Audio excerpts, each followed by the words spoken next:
महारानी, महारानी उठो, उठो महारानी, उठो।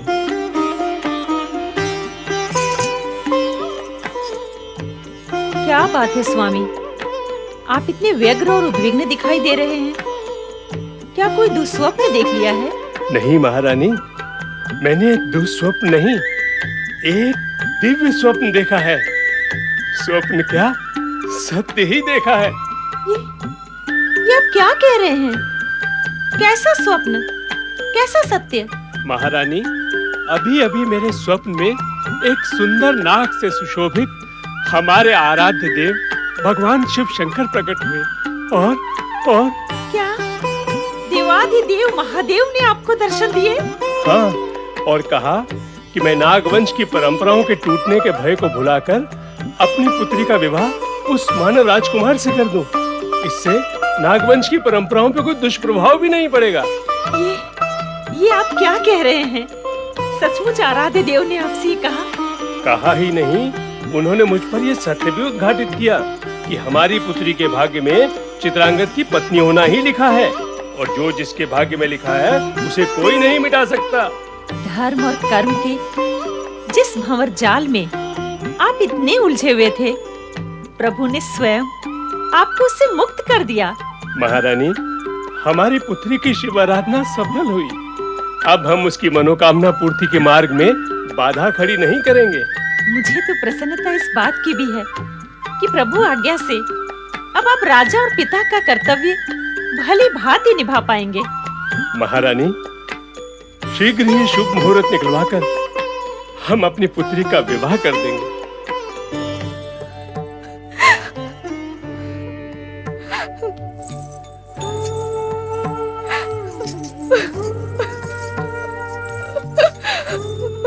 अब बस कर पुत्री और धैर्य धारण कर। कैसे धैर्य धारण करूं माँ? मेरा तो हृदय फटा जा रहा है। मैं तेरा दुख समझती हूँ पुत्री, किंतु अन्य कोई उपाय भी तो नहीं। अब कुछ भी नहीं किया जा सकता। मुझे तो रह रहकर तेरी वही बात याद आती है। इससे अच्छा तो तू अनब्याही रह जाती। हमें ये दिन तो नहीं देखना पड़ता। महारानी, क्या हुआ महाराज? कुछ पता चला? नहीं, हमें इस बात का बहुत खेद है कि राजकुमार के बारे में कुछ पता नहीं चला। हमने दूर दूर मछुआरे भेजे, सबने पानी में गोता लगाया, किंतु राजकुमार का कुछ पता नहीं चला। लगता है मगरमच्छ और पानी के अन्य जीव उन्हें अपना आहार बना गए, अन्यथा उनके बारे में कुछ तो पता चलता। पिताजी, ऐसा ना कहें। माता पार्वती ने मुझे वरदान दिया था कि मैं आजीवन सौभाग्यवती रहूंगी। उनका वरदान, उनका आशीर्वाद मिथ्या नहीं हो सकता। पिताजी, मुझे पूर्ण विश्वास है कि माता पार्वती की कृपा, उनके आशीर्वाद से वो जहां भी होंगे सुरक्षित होंगे, और एक ना एक दिन अवश्य लौट कर आएंगे। पुत्री, भाग्य का लिखा कोई नहीं मिटा सकता। यदि तेरे भाग्य में वैधव्य लिखा है तो वह अटल है, उसे कोई नहीं मिटा सकता। अपने मन को मिथ्या शांति देने से कोई लाभ नहीं। उस दिन राजकुमार ने स्वयंवर में आकर बहुत बड़ी भूल की। यदि वो ना आते तो तुम अवश्य किसी और के गले में वरमाला पहना देती, तो यह अनर्थ ना होता। पिताजी,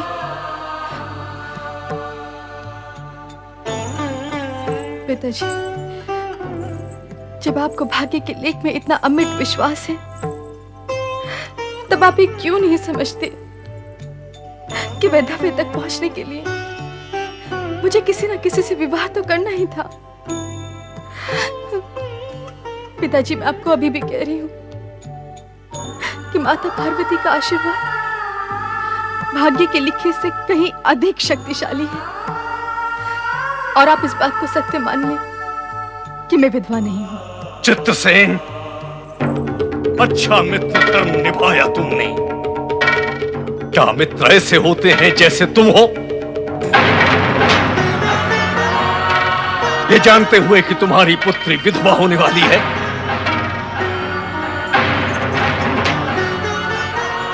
तुमने मेरे पुत्र चित्रांगद को स्वयंवर में बुलाकर मृत्यु पथ दिखाया। कौन कहेगा तुम्हें मित्र? तुम मित्र नहीं हो, शत्रु हो, प्राणघातक शत्रु। तुमने मेरा कुल दीपक छीना है मुझसे, मेरे कुल का दिया बुझा दिया है तुमने। आप क्यों मेरे पिता पर मिथ्या दोषारोपण कर रहे हैं? और आपने ये कैसे मान लिया कि आपके कुल का दीपक बुझ चुका है? आप भगवान शिव की आराधना करते हैं ना, फिर उन पर विश्वास क्यों नहीं करते? आप जैसे प्राणी जो भगवान को मानते तो हैं, किंतु उन पर विश्वास नहीं करते, स्वयं भी दुखी होते हैं और दूसरों को भी दुखी करते हैं। सीमंतनी, अपनी मर्यादा में रहो। आप ये कार्य स्वयं क्यों नहीं करते? आप क्या समझते हैं आप मेरे पिता पर मिथ्या दोषारोपण करेंगे और मैं चुपचाप सुनती रहूंगी? कुल दीपक बुझने के बहाने मुझे विधवा कहेंगे और मैं मौन रहूंगी? महाराज, मेरे पिताजी ने आपके सुपुत्र को स्वयंवर में नहीं बुलाया था। मैं विधवा नहीं हूं, मैं सधवा हूं, सदा सुहागन हूं। आपके अंदर बुद्धि है, शक्ति है, किंतु विश्वास नहीं है। मेरे पास बुद्धि भले ही ना हो, किंतु विश्वास है। माता पार्वती पर अटूट विश्वास है। तो क्या चित्रांगद जीवित है? हाँ, वो निश्चित रूप से जीवित है। तुम ये किस आधार पर कह रही हो? कहा ना, विश्वास के आधार पर। मेरे मन में माता पार्वती के लिए जो अटूट विश्वास है, उसके आधार पर वो हमसे विलग हुए हैं, किंतु समय आने पर वो अवश्य लौट आएंगे। और भाग्य के लेखे का क्या होगा? तुम बार बार माता पार्वती का नाम लेकर अटूट विश्वास की बात कर रही हो, तो क्या विधाता का लेख मिट जाएगा, मिथ्या सिद्ध होगा? नहीं, भाग्य का लिखा कोई नहीं मिटा सकता। और सत्य तो यही बात है कि तुम्हारे दुर्भाग्य की काली छाया ने मेरे पुत्र को छीन लिया। तुम और अधिक मुझे भरमाने की चेष्टा मत करो। अर्थात आपको मेरी बात पर विश्वास नहीं है? विश्वास का कोई कारण नहीं, और भाग्य के लिखे को आज तक कोई नहीं मिटा सका। भाग्य भाग्य भाग्य बजाते रहे आप लोग भाग्य का डंका, किंतु मैं तो अपने विश्वास की बांसुरी बजाती रहूंगी। मैं आपसे पुनः कहती हूं कि वो अवश्य लौट कर आएंगे, और जब तक वो लौट कर नहीं आते, मैं आप भाग्यवादी लोगों के बीच रहकर भाग्य की अग्नि से अपने विश्वास को नहीं झुलसा सकती। जब वो लौट कर आएंगे, तभी मैं अपना मुंह दिखाऊंगी। सीमंतनी, पुत्री सीमंतनी!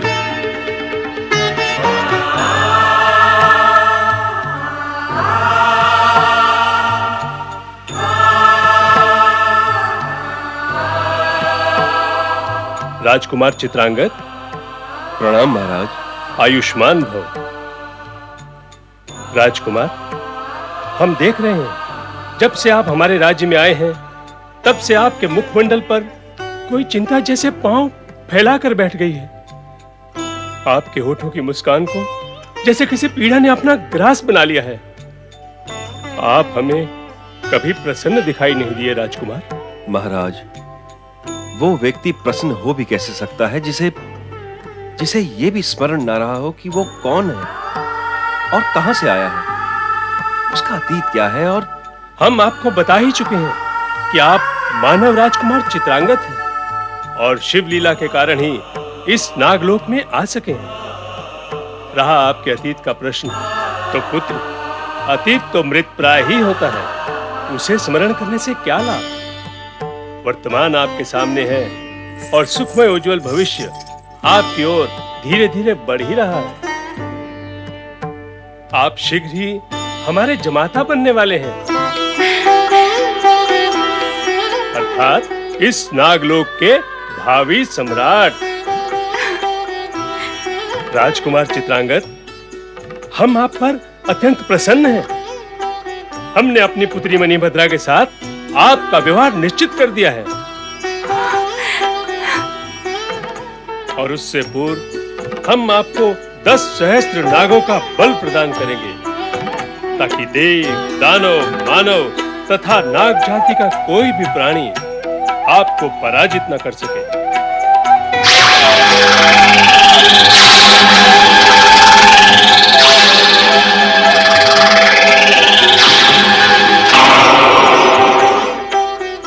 आप में 10 सहस्त्र नागों का बल समा गया है राजकुमार।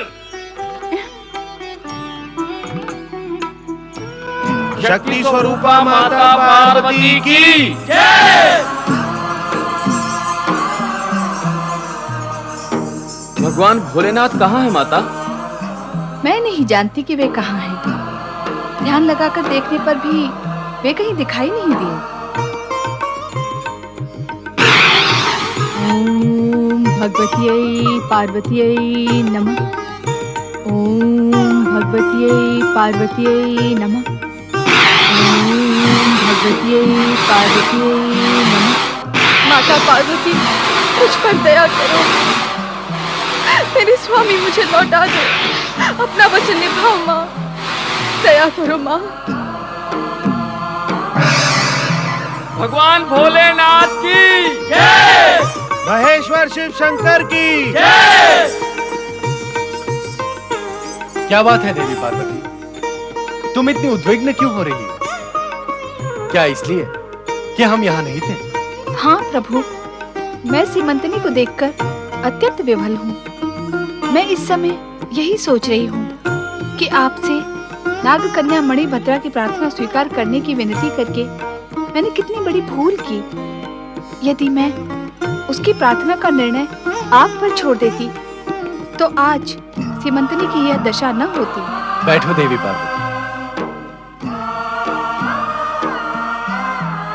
यदि हम तुमसे ये कहें कि नाग कन्या की प्रार्थना का समर्थन तुमने हमारे ही इच्छा से किया था, तो ऐसी स्थिति में तुम क्या सोचोगी और कहोगी? तुम मौन क्यों हो गई देवी पार्वती? सीमंतनी की दशा पर तुम्हें दुखी होने की आवश्यकता नहीं। कारण होते हुए भी नहीं। कारण है ही नहीं। सीमंतनी भविष्यवाणी के अनुसार वे उपरांत भी विधवा नहीं हुई। ये क्या कम उपलब्धि है? किंतु अभी उसे धैर्य की आवश्यकता है। धैर्य? परंतु कब तक? क्या चित्रांगद शीघ्र ही पुनः पृथ्वी पर लौट आएगा? हमने नाग कन्या की प्रार्थना स्वीकार करके उसकी मनोकामना पूर्ण कर दी। अतः हमारा कार्य समाप्त हुआ। अब तुम्हारा कार्य आरंभ होगा। मेरा कार्य? हाँ देवी, चित्रांगद को पृथ्वी पर लौटाकर और सीमंतनी को दिए गए वरदान को सत्य कर दिखा तुम्हारा कार्य। आप क्या कहना चाहते हैं स्वामी? किस कार्य की चर्चा कर रहे हैं आप? मुझे क्या करना चाहिए? देवी, स्मरण करो, आपने क्या कहा था हमसे? किस विषय में स्वामी? विषय तो सीमंतनी का ही चर्चा में है, इसलिए हम उसी की बात कर रहे हैं। तुमने हमसे कहा था कि विधाता के विधान सीमंतनी के भाग्य की रेखाओं को हम इस प्रकार निर्देशित करें जिससे इसके भाग्य में हस्तक्षेप न करके भी हमारे और तुम्हारे वरदानों की रक्षा हो सके। हाँ प्रभु, कहा था। हमने चित्रांगद के प्राण बचाकर उसे नागलोक पहुंचाकर यही किया है। हाँ स्वामी, अब स्थिति स्पष्ट हो रही है। तो क्या अब तक स्थिति अस्पष्ट थी? स्थिति और मेरे मध्य आपकी लीला का प्रभाव प्रबल था भोलेनाथ। तो क्या अब वो प्रभाव दुर्बल हो गया है? नहीं स्वामी, आपका प्रभाव दुर्बल क्यों होगा? वो तो अब आत्मसात हो गया है। फिर तो तुम ये भी जान गई होगी कि अब तुम्हें क्या करना है। स्वामी, आपने चित्रांगद के प्राण बचाकर उसे नागलोक पहुंचा दिया है, अर्थात सीमंतनी विधवा नहीं है। और अब मुझे उसे वैधव्य के मिथ्या आरोप व कलंक से मुक्त कराना है।